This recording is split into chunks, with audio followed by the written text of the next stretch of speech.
better. Yes, you have it. You have to feel in Soho. Okay. I think we need to go sorry, on. Sorry, I'm terrible. Yeah.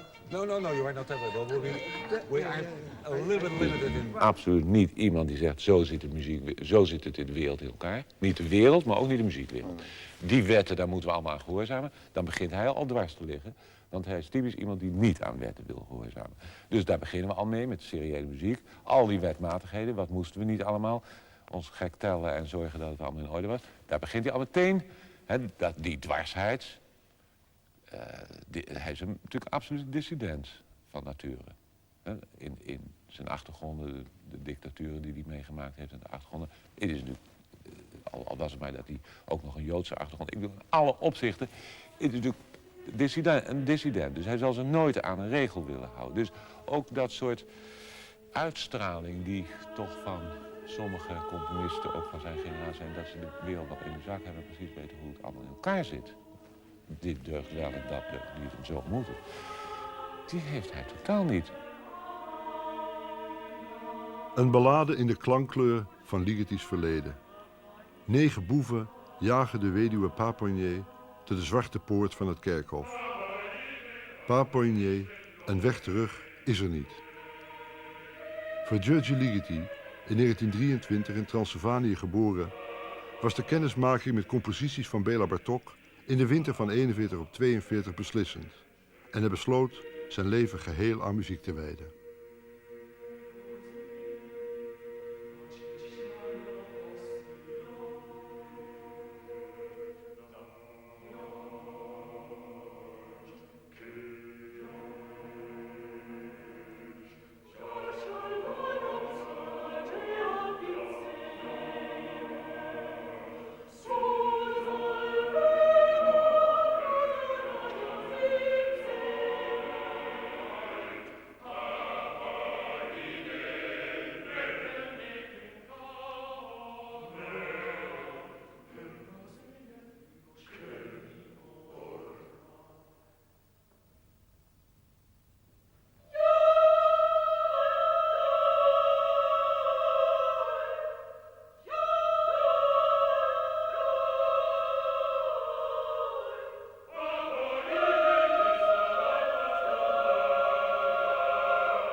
I sometimes wonder, maybe the fact that the environment of my child time and young years was absolutely against musicianship, you know, and therefore I would like very much to be a good pianist and play in public, but I'm not good enough, and to conduct, but I'm not good enough. Therefore, you do it for me and other people. The whole atmosphere, the whole given situation, until I went to Budapest in the age of 22, was absolutely against music as a musical career. It was the instrument which I knew was the gramophone. So we had no instrument there, and then I wanted to learn, and no possibility to practice piano, for instance, and I began it too late, and the situation was very in favor for me to be maybe a mathematician or some other science, can be natural science, also social science. My father, I cannot tell you what my father was, because he changed his work according how he could survive, and but he learned what you call national economy, economics, university economics, and political sciences, and he was a kind of left socialist theorist, and he wrote books, for instance. So can it be this lack of professional possibilities one of the input? I ask you, I don't know. It's a possibility, of course. I don't know, but... I have to write the virtuoso pieces because I'm a total non-virtuoso player, you know. It is kind of... You know, there are people with one leg, and they go to running competition and win. It's a bit the situation. Vanaf de zomer 1945 tot 1949 studeerde György Ligeti aan het conservatorium van Budapest. Ondernam daarna een lange reis door Roemenië om zich in de Transylvanische volksmuziek te verdiepen. Tot 1956 was hij verbonden aan het conservatorium als docent harmonie, contrapunt en analyse. De nieuwe muziek, die zijn grote belangstelling had, kende hij slechts van de nachtuitzendingen van de Duitse radio. Messiaen, Webern, Stockhausen.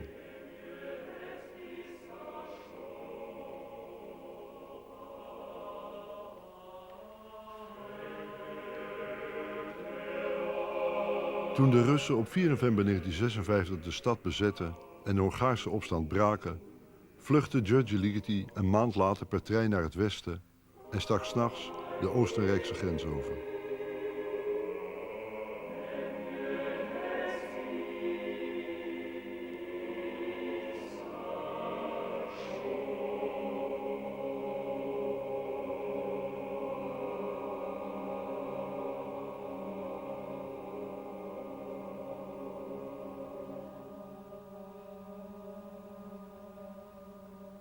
Coming out from Hungary illegally, you know, after the revolution in Budapest was suppressed in 56, late 50, December 56, and early in February 57 to Cologne, and really entering in a totally new context.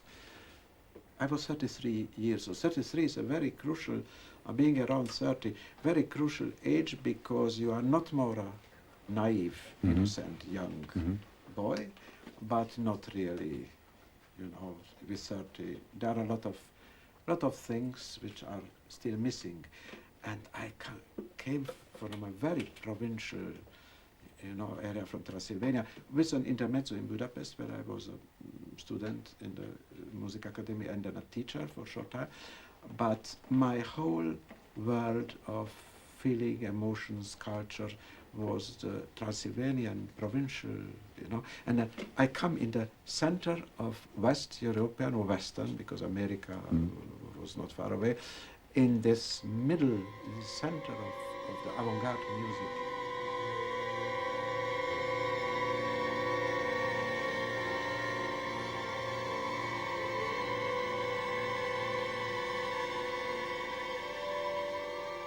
What I brought with myself for my naive young years in Transylvania and then in Budapest, and of course a terrible suffering from first the Nazi and then the communist dictatorship, because life was totally, for everybody, a destroyed life, in fact, in both systems. And chauvinism and hate and anti-Semitism and all these things. I come from this background, and then I cannot take as granted all these beautiful theories and systems, believing in 12-tone rows. And of course this interested me, and I used it. I wanted to do it. I wanted to believe, but I couldn't. And I had from the first moment a very deep love and appreciation, especially for two composers for the work, Boulez and Stockhausen. This were the main. The early Stockhausen he was a genius. Sorry, later less. And my very deep love and interest in Boulez music is always there until now.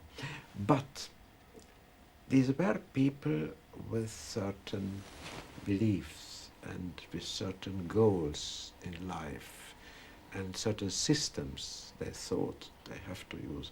I had no system, I had no goal, I had one belief, liberty. Can we speak together and with the orchestra at the same time? No, sit down. No, sit down. Sit down. Generally, it's all right. So, but. Of course, you had a lot of rehearsals, and until the first concert, there are rehearsals, and I'm glad. At the moment, it's still, you are a bit afraid. It's precautious. You can go in extremes. It's too shy, the whole thing. It's a big picture in colors, but the colors at the moment are pale. Therefore, what I would wish, I speak now generally and after details, it's an abstract painting, but it's a kind of abstract romantic painting, which I don't have to explain, you feel it. The whole 19th century is in it, but without shape. It's a kind of informal painting. So it has to be, even there are no real melodic lines, it has to be the expression as it would be a big Bruckner or Tchaikovsky or whatever, big kitsch. In fact, the closest, what was my inspiration, were this kind of Turner paintings with sea with waves and very intense, but no clear shape. Abstract expressionism. So I wrote Turner, too precautious, tempo okay. This is the general. No, you are very good girls and good boys, and you try to, in orchestra, it's part of the orchestra training to bow at the same time. Please, in this piece, you forget about bowing at the same time. It will sound better if everybody has the individual, because I don't want several strings in every section to bow together. If everybody bows, changes bow at a different time, the piece is better. More vibrato, even, so put your heart in it. It's abstract, but not abstract in emotions. And everywhere, even in the pianissimo, even in the slightest tremolo, put a bit more in it, generally, and the whole piece, from the beginning to the end, is one large arch, which you wonderfully understand, but I want more tension and more dynamic and expression contrast in the whole piece, more dramatic. It's a story which we don't know about what it is, but what it is full of. Transylvania was a total ethnic confrontation. Everybody hated everybody, like also in Yugoslavia and some other parts of the world. And it was a very, very schizophrenic situation, being a young boy, Hungarian speaking, totally in Hungarian culture, living in a country which was Romania, where as a child I couldn't understand what is written, because couldn't understand Romania, and hearing only Hungarian, but Hungarian was not accepted. And then in Hungarian culture, being a Hungarian Jew was something, or a Hungarian-speaking gypsy was something which was not totally all right, you see.